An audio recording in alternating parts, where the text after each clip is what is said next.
سلام آقا.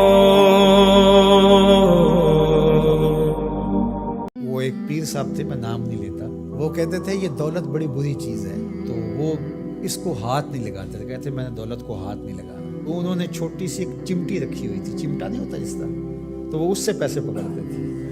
کہتے اس کو میں نے ہاتھ نہیں لگانا، یہ گندی چیز ہے. حالانکہ اس کی گندگی تو اس کا لالچ ہے، اور وہ تو صاحب تمہارے سینے کے اندر موجود ہے، چاہے چمٹے سے پکڑو چاہے ہاتھ سے پکڑو، بات تو ایک ہی ہے. لیکن اس پر بھی لوگ کہتے ہیں سبحان اللہ، وہ اس پر بھی خوش ہوتے ہیں کہ ہمارے پیر صاحب جو ہیں وہ دولت کو ہاتھ نہیں لگا رہے. تو یہاں تو لوگوں کا جب یہ ذہنی لیول ہوگا تو پھر ظاہر ہے یہ ڈرامے چلتے رہیں گے اور یہ چیزیں جو ہیں وہ جاری رہیں گی. تو اللہ کی حلال کردہ چیزیں. ہم ایک دفعہ ایک تقریب میں گئے تو بعد میں کھانا لگا، تو صاحب خانہ نے اپنی بساط کے مطابق کھانا رکھا. تو ایک صاحب تھے، وہ اپنے آپ کو صوفی کہتے تھے، تو وہ کہنے لگے کہ آپ کے گھر میں کوئی لسی ہے؟ تو وہ ظاہر میں کہنے لگے کہ نہیں ہے. تو کہتے چلو سادہ سادہ پانی لے آؤ. تو وہ پانی لے آئے. کہتے ہیں اب وہ سرخ مرچیں تھوڑی سی لے آئے. وہ سرخ مرچیں لے آئے تو اس کے اندر گھول کر کے تو وہ روٹی کو ڈبو کے کھا رہے تھے.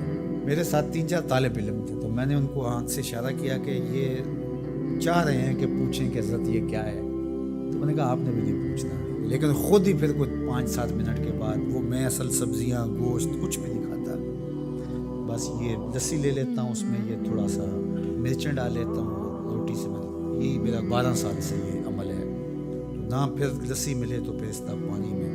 تو وہ اس کے بعد وہ میرے تاثر لینا چاہ رہا تھا. میں نے کہا کہ میں تو اللہ کی ہر حلال شے کھا لیتا ہوں، میرے اللہ نے جو حلال کیا میں سب کھا لیتا ہوں. ان کی تو وہیں آواز نکل گئی. تو یہ کس نے آپ کو حق دیا ہے کہ اللہ کی حلال کردہ چیزوں پر؟ اگر آپ کی طبیعت نہیں مانتی یا آپ کی قسمت ایسی سڑی ہے کہ طیب اور پاکیزہ کھانے سامنے موجود ہیں اور آپ نے جو ہے وہ مرچیں ہی کھانی ہیں تو کھائیں.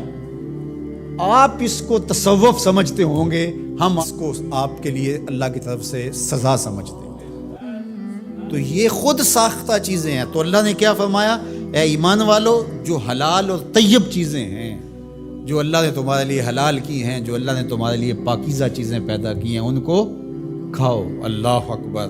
تو جس طرح شریعت اسلامیہ نے اس بات پر ممانعت کی ہے کہ کسی کو حق نہیں پہنچتا کہ اللہ کی حرام کردہ چیز کو حلال بنائے کسی ہیلے بہانے سے یا کسی طریقے سے، اسی طرح کسی حلال کو بھی حرام بنانے کا کسی کو حق نہیں ہے کہ جس چیز کو اللہ نے حلال رکھا ہوا ہے، پاکیزہ بنایا ہوا ہے، اس کو اپنے اوپر حرام کر دیں. یہ شیطان کی پیروی ہے کہ خود کہنا کہ میں اس کو اپنے اوپر حرام کر لیا. تم کون ہوتے ہو اپنے اوپر حرام کرنے والے جب تمہارے خالق نے تمہارے اوپر حرام نہیں کیا ہے؟ ہاں، اگر کسی چیز کی طرف مزاج کسی کا نہیں ملتا، اور وہ بہت ساری سبزیاں ہیں، بعض اوقات ماں کو شام کو مسئلہ ہوتا ہے کھانا پکائیں تو میرا یہ بچہ یہ چیز نہیں کھاتا شوق سے اور فلاں بچہ یہ نہیں کھاتا، تو وہ ایک الگ چیز ہے. وہ انسان کی رغبت طبعی کسی چیز کی طرف ہونا نہ ہونا، یہ کسی کا مزاج ہے، اور اس مزاج کے بارے میں کسی کو زور بھی نہیں دیا جا سکتا.